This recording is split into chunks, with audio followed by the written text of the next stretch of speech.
Previously on The Cooking Man.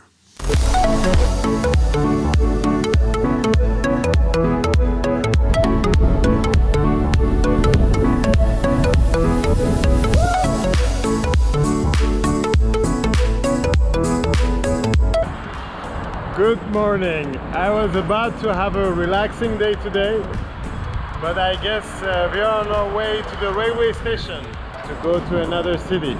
So let's go.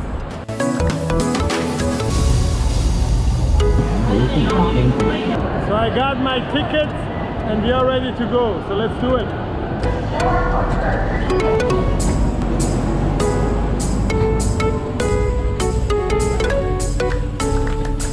That was one of the shortest rides, just 18 minutes away from Shenzhen City, and we have reached one of the densest cities in the world, Hong Kong. Let's go and discover it.